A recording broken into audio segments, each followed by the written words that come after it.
ถือก่อนถือแอไม่ใหญ่เพราะเขาใหญ่ออกมาเลยเนี่ยปูเด่นใหญ่ตัวนี้เขาไปพูดร้องงานหัน เอาต้นขึ้นมาเรื่อยซะ หมอคนบอกเด้ โผล่มาเลยเจ้าต้นขึ้น อ่า มาเพิ่น ปูนั่งตังเลยอยู่ เข้าก็เป๊ะกันเลยเพิ่นบ่กินเบิด นั่งตังอยู่นั่งตังบนนี่ก็แสน เพิ่นบอกให้เพราะว่าปูที่มันนั่งกันเลยปูเพิ่น กินตังระบูเนาะมันนั่งเพิ่นบ่สินั่ง ว่า ตังออกมาเนี่ยนึงให้ปู บ่ก็ตังเงินนี่แล้วเป็นนั่งโอ้อุดมสมบูรณ์เนาะมื้อปีนี้มันจะได้สร้างขึ้นมันจะ ให้ ได้ บอก สร้าง ใหญ่ๆคือเก่าใช่ไหมต้อง ขอ เสี ให้ ย โช อยู่ ค ปู ดี มา เด้อบ่จุกูทุกคนสาธุนำกับเมื่อก็เอาพาวบอแน่จักอันอย่าสื่อหลายได้เอาดอนหนึง 2 ดอนหมด วันนี้หาตังค์ให้ผู้นั่งแน่โอ้ยจังซี่แล้วผู้เฒ่าแค่นี้ก็มาบ่ได้เฒ่าคือเพิ่น อีทับอี เดี๋ยวนี้ก็อยู่เป็นเฒ่าก็ได้รับใส่ญาติใส่โยม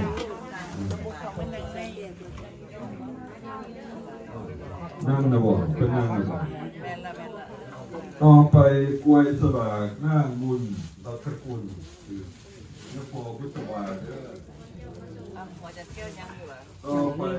แม่ออกแก้วอุดรล่าสะอาดคือยโพพุทธวาต่อไปแม่กีฬามุ่งมีจิตคือยโพพุทธวาต่อไปทานนูพันธ์แม่เจียมใจขุนไส้คือยโพพุทธวาต่อไปเมแสงแก้วลักขติคือแม่โพพุทธบาลต่อไปพอฝอยเมทุ่งนาสีเจริญคือแม่โพพุทธบาลต่อไปนั่งขวน กลับไปไหนกลับไป พุทธบาลต่อไปเมสีสาพิร่มคือแม่โพพุทธบาล นี่ดีข้ามกันแน่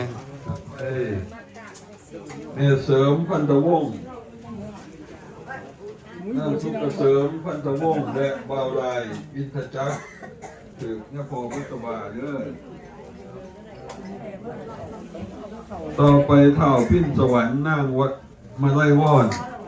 และเท่าผู้เวียงนางผิวอ่อนรัตนาและอินทจักรถือเนี่ยพอพุทธบา พอ ต่อ มา ไปนั่งสมบัติพระพักดีถือเนี่ยพอพุทธบาต่อไปทานนัตกรย่าเมบุญงามแดงเพ่งคือย่าพอบุษบาเด้อ แม่นนะเนี่ยพอพุทธบาใกล้ๆนั่น อ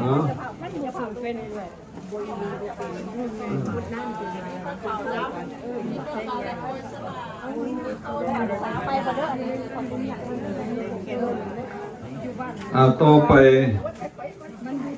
สลากต้นกระพือก็ป่วยเนี่ยเหลืออยู่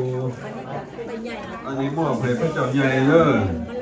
ที่สิอ่านต่อไปนี่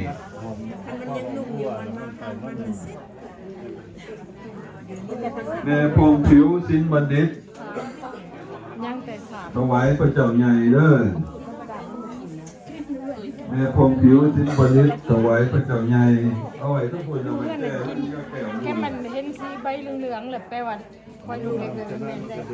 แม่มณีวันอินทจักรถวายพระเจ้าใหญ่